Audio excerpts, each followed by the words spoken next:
Hey, Michael Pilhofer, how are you doing today? Yeah, that's a great question. Very applicable, and I think you and I chatted a little bit earlier about our topic today because of exactly how I'm doing today. We're all sort of each, finding our own individual challenge through this COVID situation, and I had this virtual background of my lovely gym, which I haven't been able to step foot in since mid-March, and understandably so. And I support that and have been comfortable with that. But with that, there's been this constant like, okay, well, where is the next step? When do we get to reopen? And literally today, I mean, we're filming this on a Thursday and it's 1:36, and I've been waiting all week because we are, at the time that you and I are recording this, the 30th of April right now? Is that right? Yeah. Correct. I mean, the Minnesota, their stay-at-home order and business closure order is expiring on Monday.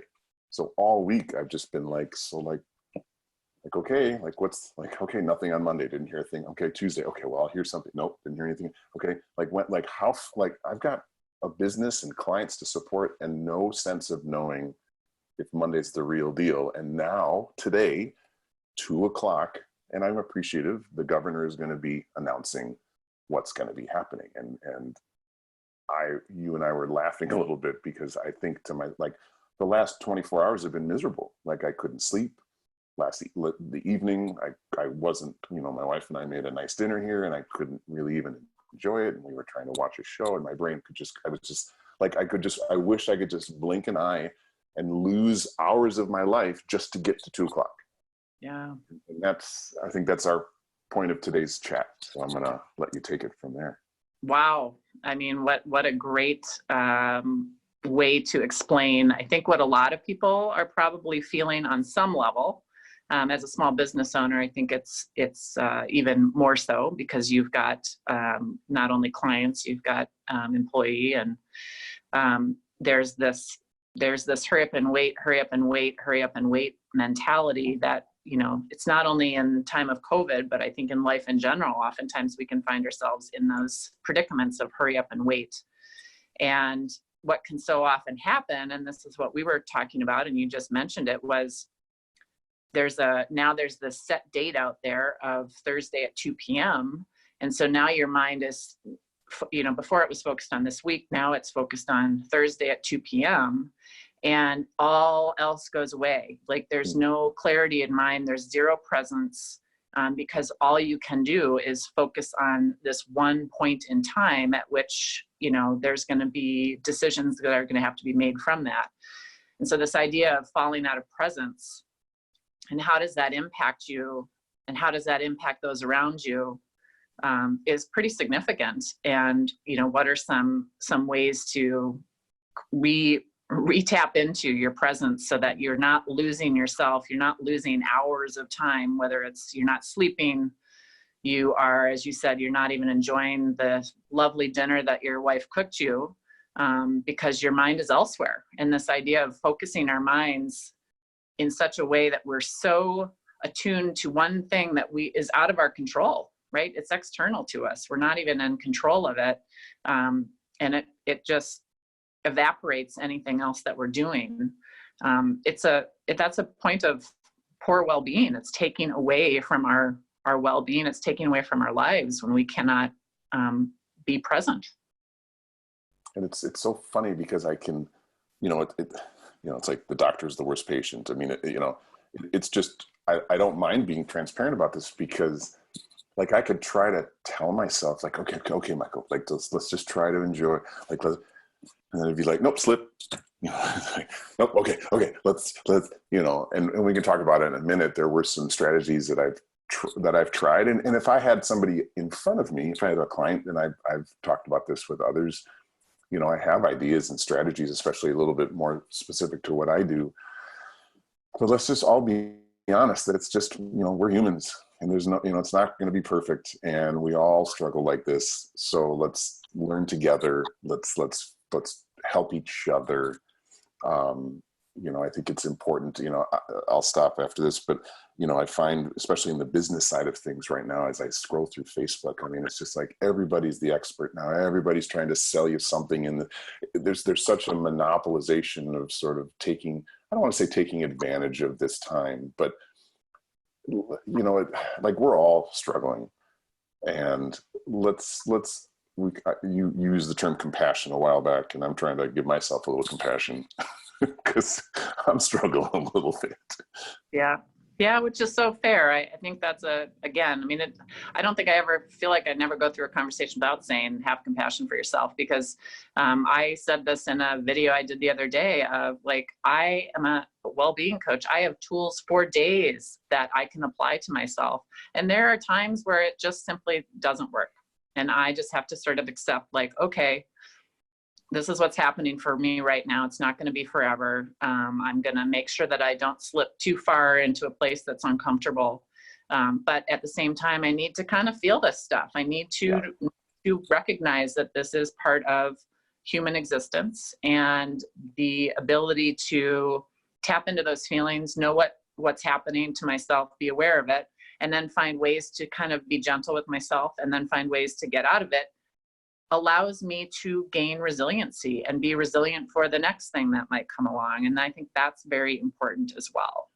That's key, because, it's kind of like you can't have light without darkness. I mean, all of us are a culmination of our life's experiences, and those hardest moments, those largest pains, think of relationships that we've all had and suffered through, all of those things, and having, I can't say the joy of going through those things, but having the life experience of going through those things and getting on the other side is key. And I think it's important for people to understand that it's not wrong to feel these feelings. It's not wrong to come up with these challenges and be faced with them.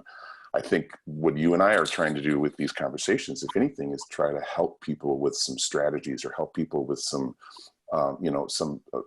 actionable things that they can do, or if anything, maybe show them a little bit of insight of where they do have control, where there is an opportunity possibly. And of course, we can never speak to everyone because we don't know anybody's specific situations, but I can think just to my situation and what I would either tell somebody and tried to do myself, and I had some success, is I find that getting in tune with my body helps. I don't have to go into the basement and crush heavy deadlifts, necessarily, but just getting out in nature and walking around, with my wife. I mean, that by itself helped, because I could just take a minute. Like, I love sound, obviously, with my music background. So just listening to things and just focusing on the birds singing or something, or if we were near water, like just listen, like that brings me into now. And I think those were really helpful moments for me. So when I was feeling a bit like overwhelmed, like that's what I would try to do. Like, what can I do to get me back into right now, so I'm not playing out this what if maybe, because that's just a spiral. It is a spiral. And I think, to your point too, there's this idea of it's bad to feel uncomfortable. It's bad to, be in this place of not knowing what to do and not having the answers.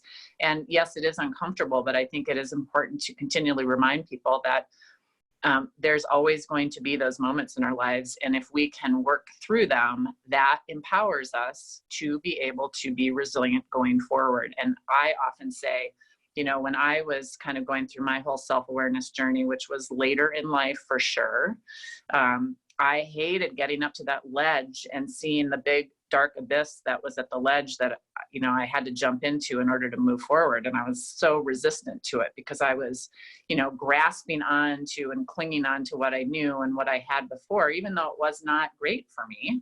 But that was comfortable to some extent because I kind of knew what came with that. Or denying it or rejecting, this idea that I had to make change. And I eventually pushed myself off that ledge to be able to sort of like fall into something new and force myself into something new. And now I say, like, every time the ledge is present, I go over that ledge because I always know there's some freedom that comes from learning about myself and being uncomfortable and moving past that. And I think for me on my end of this, when I talk with clients, and I do this with myself too, it's really about, again, noticing what's happening for yourself, noticing when that spiral is starting to happen. There's a great visual that I've used oftentimes, which is a woman who's sitting in, the same woman sitting in 5 chairs. So the first chair, she's just sitting there and it says the word think above her head. Second chair, her whole face is thinking. Third chair, like more of her body. Well, by the time you get to the 5th chair, her entire body is gone and it just says think all throughout her body, like a million thinks, the word.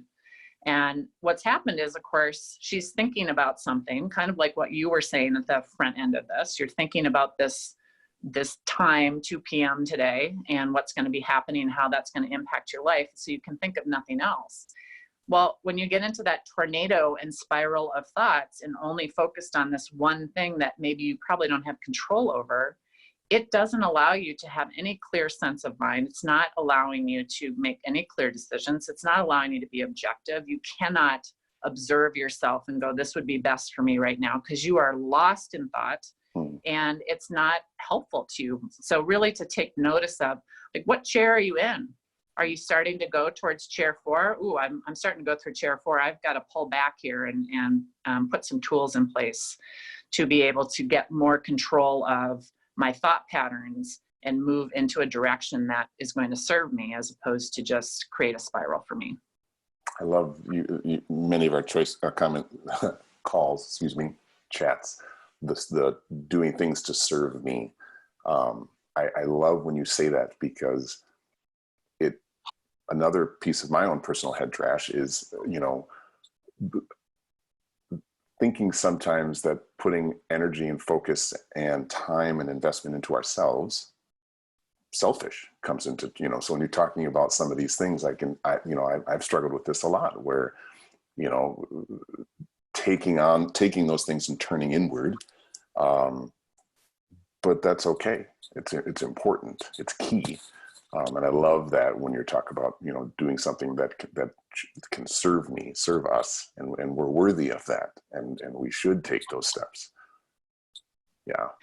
Yeah. I often say this, which is, many people have heard, but many people haven't heard it. It's the idea of, you get on a plane, they tell you, put your oxygen mask on before helping others.